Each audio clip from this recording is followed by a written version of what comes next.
নমস্কাৰ সকলোকে স্বাগতম জনাইছোঁ মোৰ সৰু চেনেলটিৰ মাজলৈ। মই আজি লৈ আহিছোঁ বহুত দিনৰ মূৰত পুনৰ আপোনালোকৰ মাজলৈ এটি কবিতা। নাজানো আবৃত্তি হৈছে নে নাই, তথাপি প্ৰয়াস কৰিছোঁ।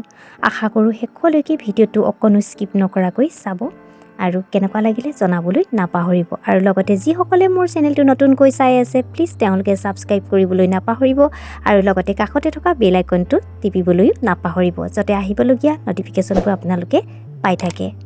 বলক এতিয়া মোৰ আবৃত্তিটোৰ মাজলৈ। কবিতাৰ শিৰোনামা এখন চিঠি, কবি হেম বৰুৱা। মৰমৰ মেঘাচ্ছন্ন পৰ্বতৰ এই মোহনাত নিবিড়ভাৱে মোৰ মনত পৰিছে মমতা। বিদায় মৌন নিথৰ মুহূৰ্তত তোমাৰ চকু উপচি বাৰিষাৰ বান নামিছিল। তাৰ উত্তৰত মই মাথো নিৰুত্তৰ হৈ ৰলোঁ। সেইবোৰ অনাহৰি কথা আজিও অন্তৰত পৰ্বতীয়া বনপুৰা জুই হৈ আছে। ইয়াত মাথোন হেজাৰ হেজাৰ ফুট ওখ পৰ্বত আৰু পৰ্বত, যাৰ বাহুবন্ধনত কল্পনা ছাই হৈ যায়।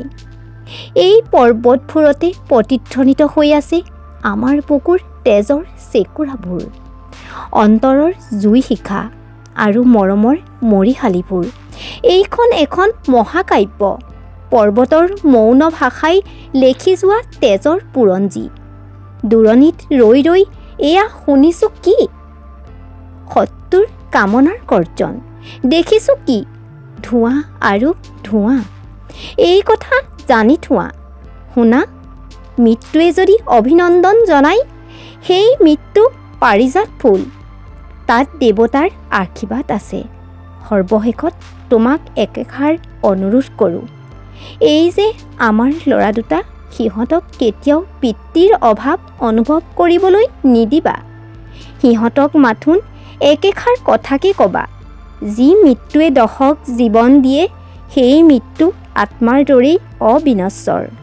আজিলৈ সামৰোঁ দেই, দীঘলকৈ চিঠি লিখিবলৈ আজৰিয়ে নাই। মৰম জানিবা ইতি তোমাৰ। আকৌ এয়া আদেশ আহিছে, যাব লাগে। শত্ৰু সৈন্যই চেলা গিৰিপথ অতিক্ৰম কৰিছে। চিঠিখন আজি ডাকত দিয়া নহ'ব, আকৌ মৰম। নমস্কাৰ।